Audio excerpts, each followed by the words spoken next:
G'day folks, and welcome to this unboxing of Eylau 1807, the first volume in the new Battles of Napoleon series.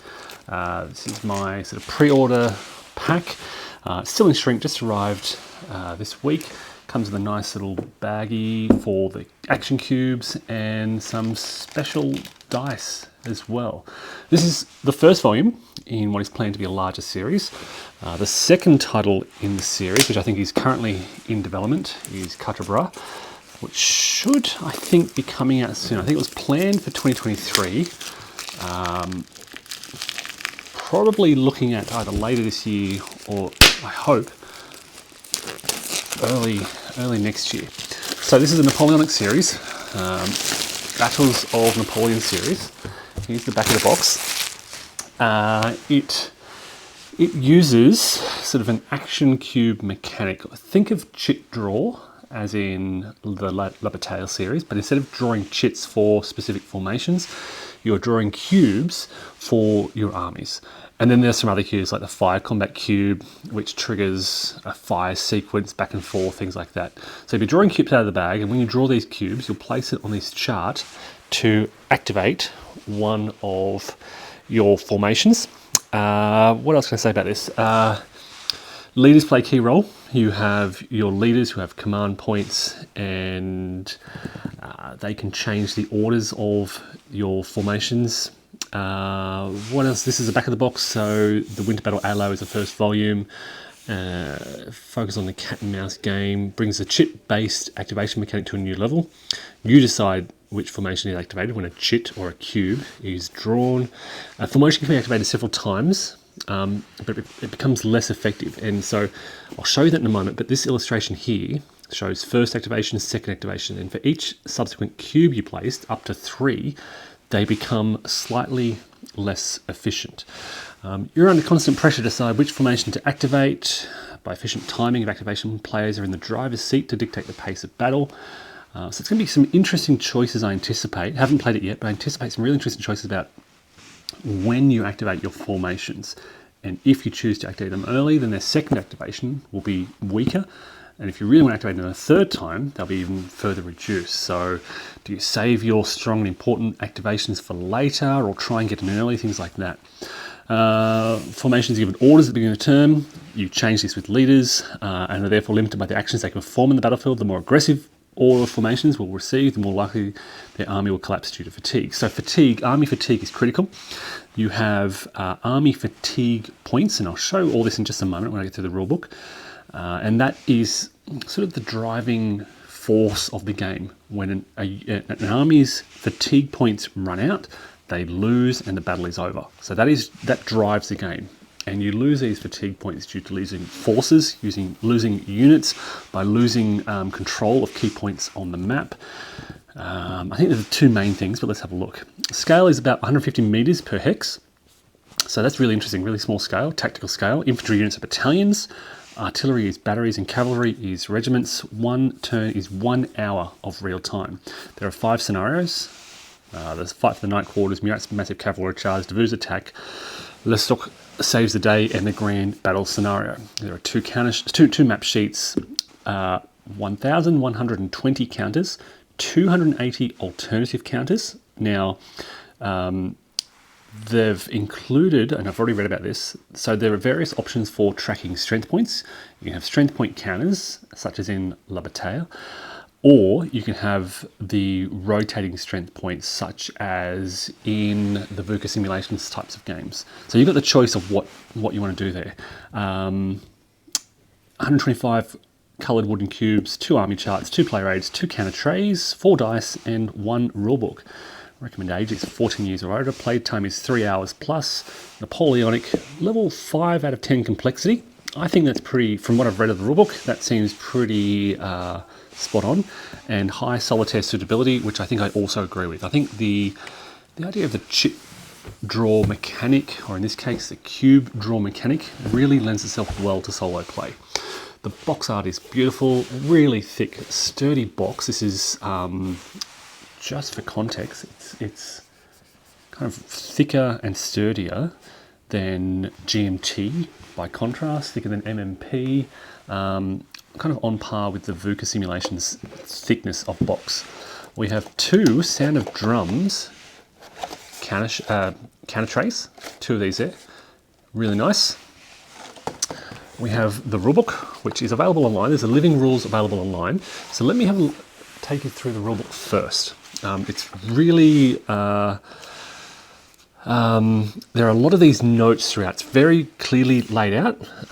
This is the style, well illustrated, very clear, very easy to understand. It's about 30, the living rules are about 38 pages. This is about 33 pages.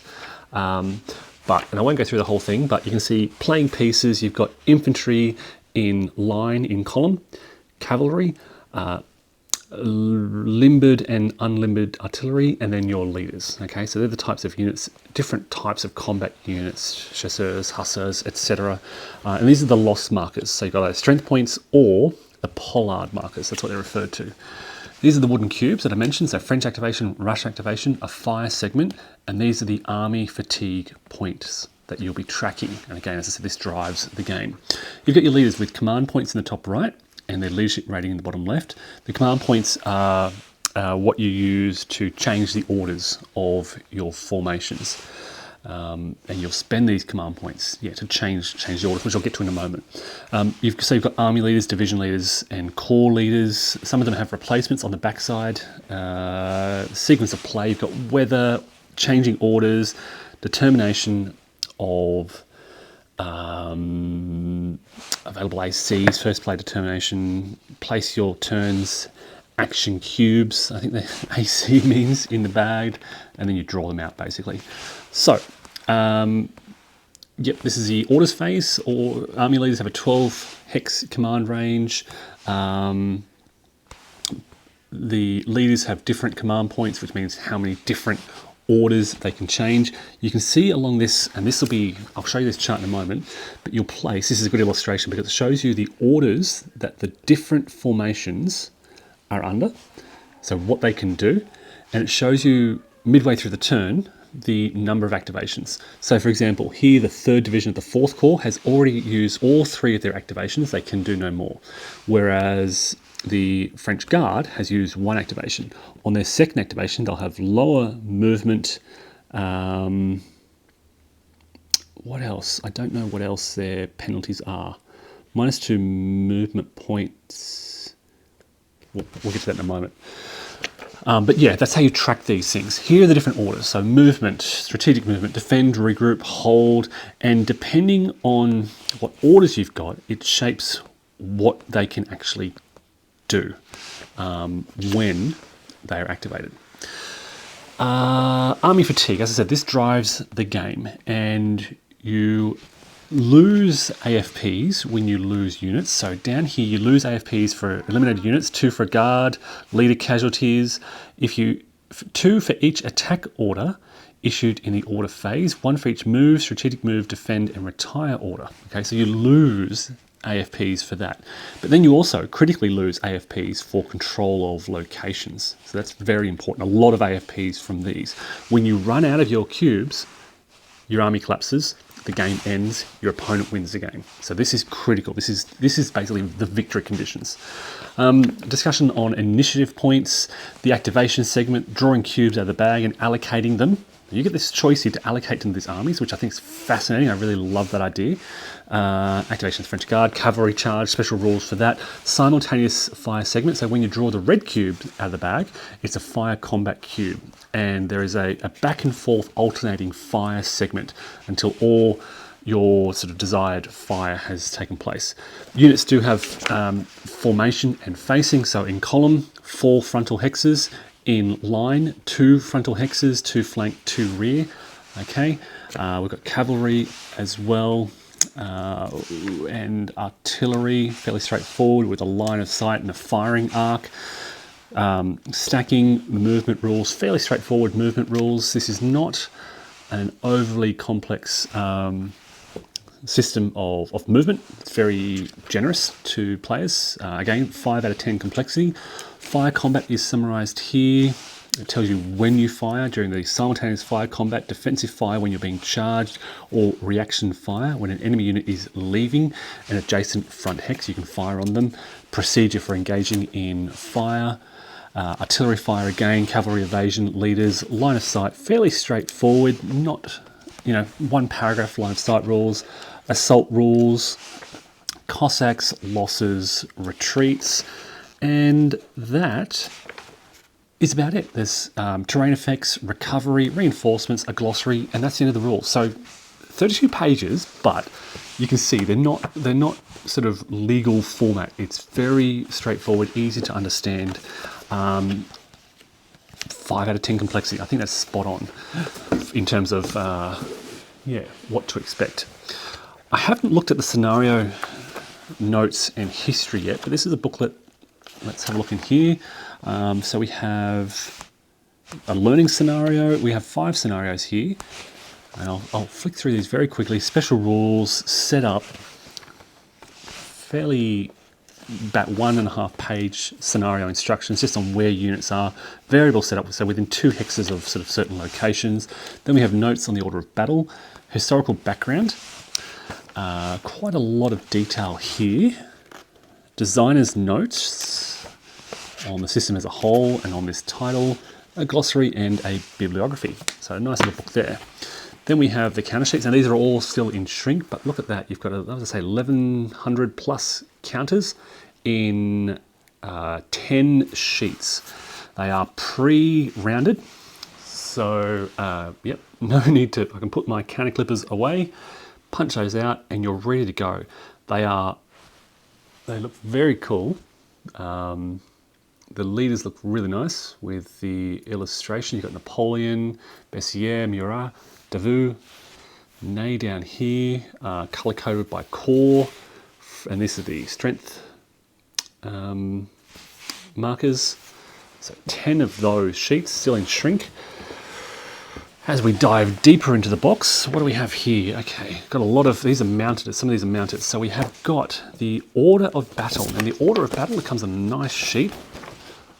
Fans of La Bataille will love this kind of thing. I love laying this all out like this. You've got the French army, Eylau. You've got Napoleon, the French Guard, the Cavalry Reserve, 3rd Corps under Davout, 4th Corps under Soult, 6th Corps under Ney, and 7th Corps under Augereau.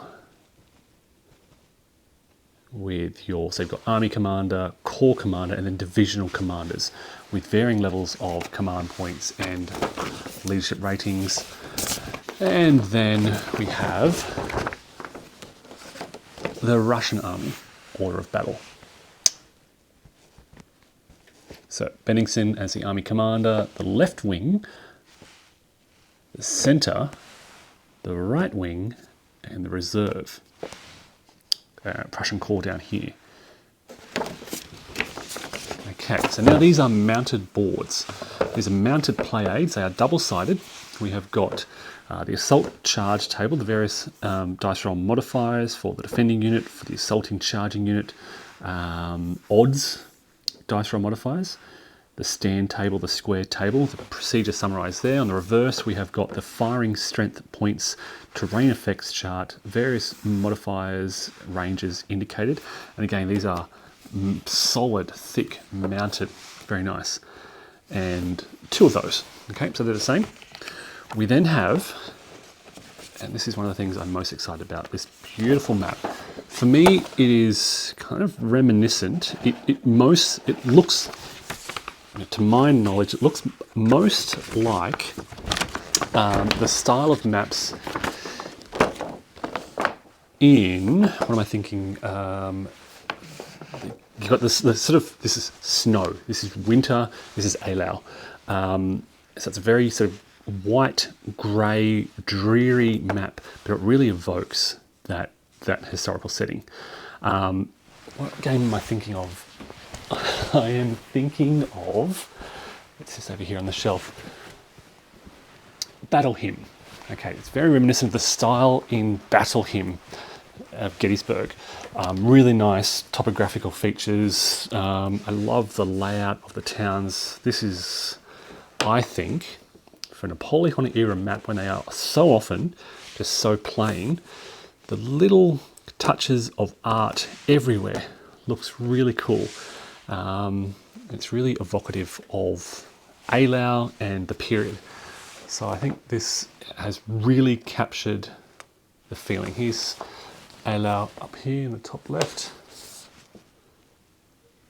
Okay, so you've got the southern half of the map, and then I expect this will be the northern half of the map. There is a turn and weather track down in the bottom left corner, just off camera. And yeah, that's the northern half of the map. So 2 map, a lot of coverage, but not a huge footprint. 2 big maps, but certainly a practical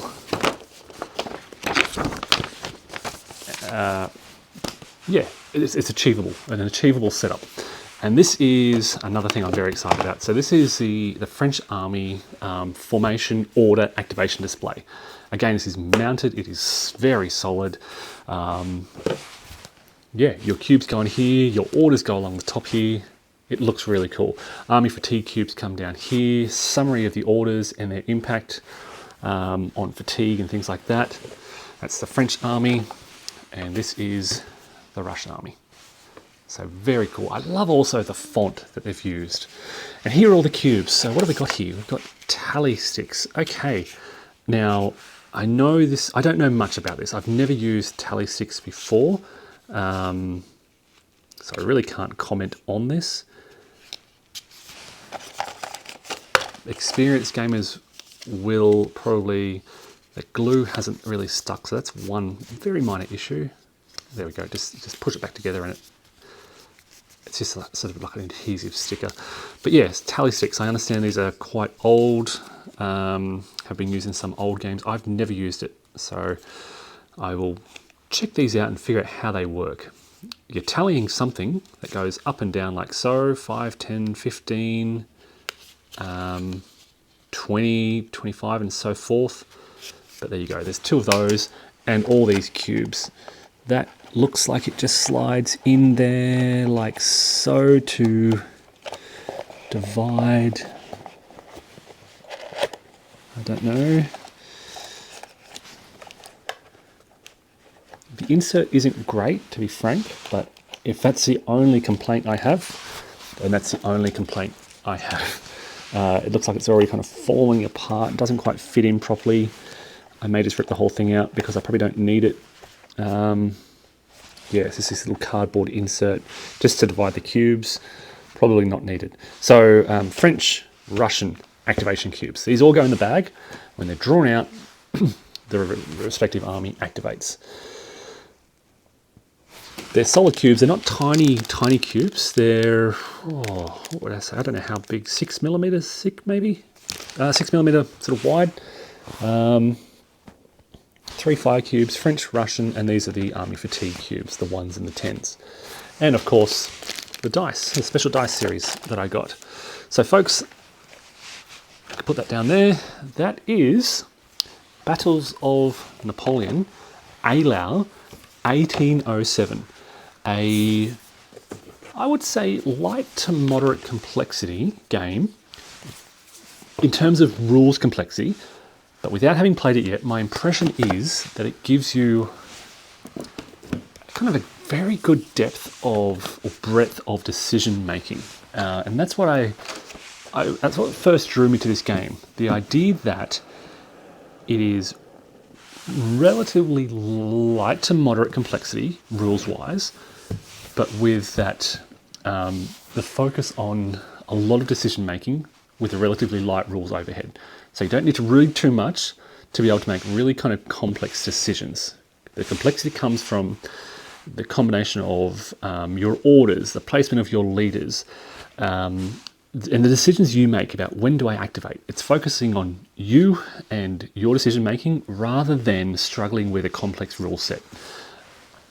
So I think this could really appeal to Napoleonic gamers, for fans of La Bataille and the like, who want something just a bit easier to get your head around without taking away from that decision making. Looking forward to getting to this, folks. Eylau 1807. Keep your eye on the series, Volume 1, hopefully Volume 2, Cartera coming out soon. Thanks all for watching and take care.